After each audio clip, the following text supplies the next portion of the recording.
Hello everyone, welcome back to the channel and welcome to episode 5 of our Newcastle career mode save. This episode is a massive one. It is the January transfer window.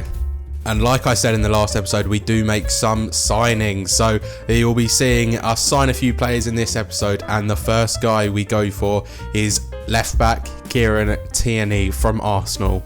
It's pretty well known that the left back spot is pretty obsolete in our team. Jamal Lewis is a good left back, but I just think he's not really ready for that starting role just yet. I wanted to bring someone who of top tier talent to the club, and we were able to struck a deal with Arsenal for 46 million for the Scotsman. A lot of money, yes, majority of our transfer budget, and we were able to get him on a 70 grand a week deal. So just putting him into the team now. Lewis stays on the bench, but Kieran Tierney, he just strengthens that squad so much more. Anyway, now we've got him out the way, let's get into some games. Middlesbrough, FA Cup. A good start against Middlesbrough. 20 minutes in, Wilson lays it to Correa, who slots home for 1-0. Just in this first game, we're already 1-0 up. Well, here are the half-time stats. We're looking not so great on possession-wise as per usual, but we're definitely controlling this game. Just in the second half now, Hayden gives the ball to Giovanni Reina, who puts in a lovely ball to Joaquin Correa once again. A little bit of a skill move, runs with it, shoots and scores. A lovely finish by the Argentine. And yeah, we're looking good in the FA Cup first round that we've participated in. Middlesbrough, however, though, in the 73rd minute on the attack here, Chuba Akpom with it, dribbles past Lascelles, we fail to tackle, and Middlesbrough score. Nothing to worry about, it is only the one goal, but it is late on as well, so yeah, nothing to worry about at all. How can they find a late leveller? Real chance! Oh, it's a goal! A late leveller! Derby drama to square the game, and an atmosphere to... Okay. Massive lie there. This is bad.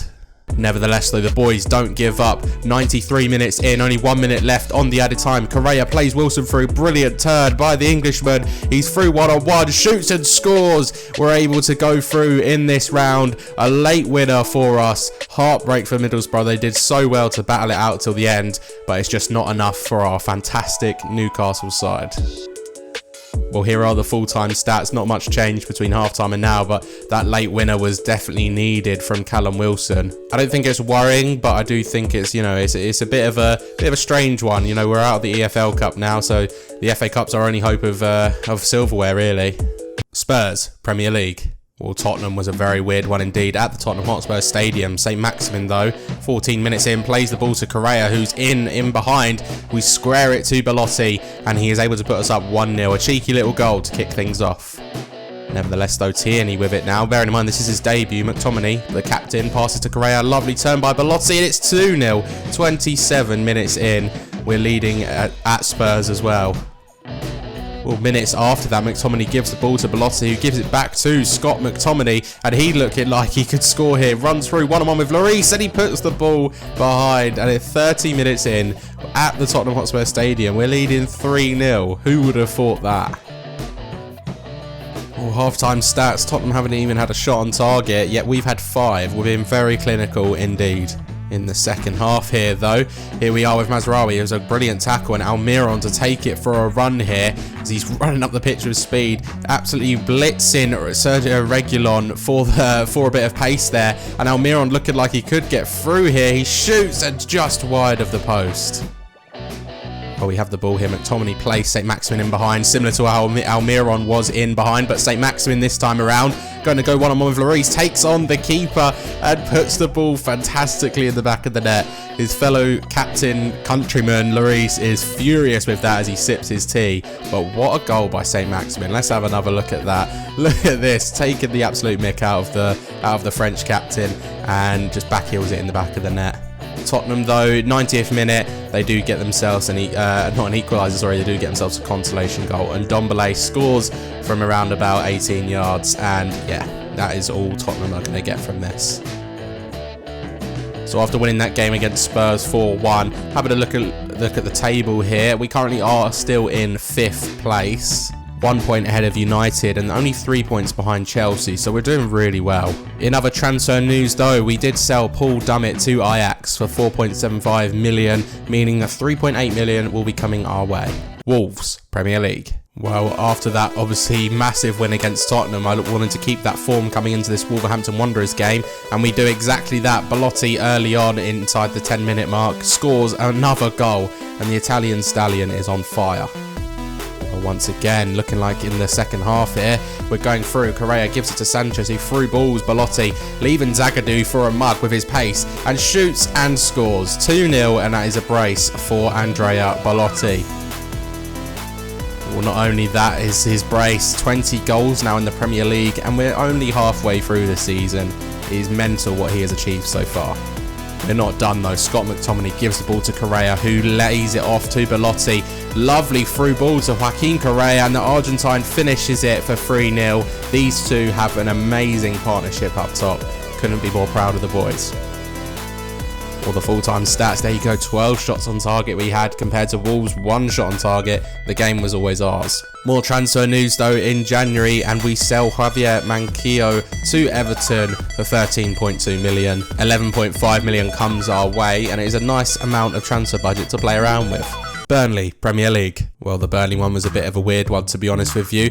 Here we are with the ball though, inside 13 minutes, and it's Ryan Fraser running at goal, plays Belotti through and scores for his 21st of the season, puts us 1-0 up in this game.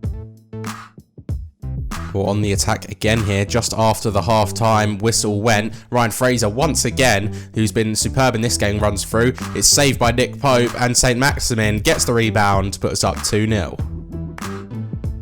Now, spoiler alert, Burnley score here, but look at this for a goal. But it was absolutely amazing by Rodriguez. Does Kieran Tierney just like that? It's just embarrassing, to be honest with you. But not only that, carries on running, and yeah, look at that. Sends 2 of our men to the floor and is able to convert. I just wanted to highlight that because that was a brilliant goal. Bad defended by me, but brilliant goal. It's 2-1 to us still, but it's scary. We did get one little last chance though. Mazraoui gets the ball in to one of our attackers, Callum Wilson, but unfortunately is out for a corner. The match ended 2-1 though, but what a goal by Burnley. They definitely deserve something from that game. I know they only had 2 shots on target, but that goal alone deserves a point in my opinion. Well, moving on to some more transfer news now, and here we are, going back to Arsenal. Gabriel Martinelli. We pay his £16.8 million release clause, and to be honest with you, in this episode we signed someone else from Arsenal, and you know, it's pretty obvious who we sign if you are a Newcastle fan, but for this meantime, Gabriel Martinelli will be joining the club. I wanted to sign a backup left winger, as we have Fraser as a backup winger, but I like him on the right. You know, we don't really have anyone for that left mid spot. We get him on 50 grand a year, and I was very happy to take him into the club. Just rearranging the team once again. He doesn't get in over Almiron or Fraser, but you know, he will be sitting on the reserves. I'm still expecting to use him a lot as we change his kit number around, but I do actually stick with the number 17. Aston Villa, FA Cup. Well, I wanted to continue our FA Cup run after that game against Middlesbrough that we had. St. Maximin, though, crosses to Fraser, who puts us 1-0 up just before the half-time whistle goes. Superb cross and a brilliant volley. Well, here we are again, 52 minutes in. St. Maximin with the ball, and the Frenchman's pace is unrivaled as he gets himself into the box, shoots and scores for 2-0. Well, despite that St. Maximin goal, we weren't done there. Hayden plays a lovely ball to Martinelli on his debut, and he's able to finish the ball in the back of the net. Great by the Brazilian on his debut, and I'm happy he's got himself a goal. Well, the Arsenal man, once again, Martinelli, running with the ball here, and it is a great run by the Brazilian, plays Callum Wilson in behind, and we're going to make it 4-0. There we go, 4-0 to Newcastle versus Villa, and we're going through in this cup. Full-time stats, and Villa never really looked like they showed up at all. Once again, dominating the shots on target, and the attempts were just through the roof. Well, I did mention we were going to sign someone else from Arsenal, and that man is Joseph Willock. He's of course on loan at Newcastle in real life, so I thought I'd bring him to the club with our remaining budget. We do sign him not on a loan though, we sign him for full amount, which is 7 million. A 4-year deal for the youngster and 28.5 grand a week. Another person who's going to be on the reserves, but I'm excited to use him. Manchester City, Premier League. Now Correa. In with a chance. And a goal to open the scoring. No wonder they're celebrating. Well, yeah, that happened. So after that 1-0 win against Manchester City, not really much happened in that game, but it's deadline day here. Not really anything else to do. We don't really have much transfer budget left, so just getting through the hours, finally coming to it. But yeah, a good episode all around. I don't actually think we lost the game at all. Almost came close with obviously Middlesbrough in the FA Cup. An offer for Dubravka, which we kindly declined. We're not looking to sell our number one man in the sticks. But yeah, just to end off this episode here, just showing you me ending deadline day. Nothing else happening.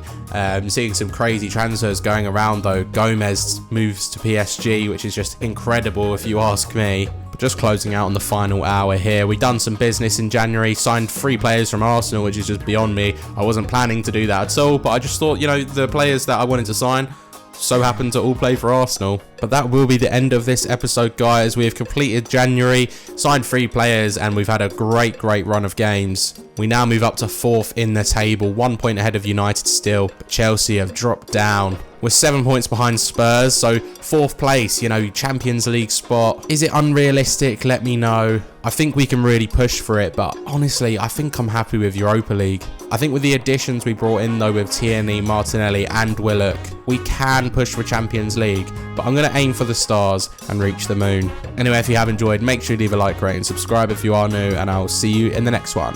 Goodbye.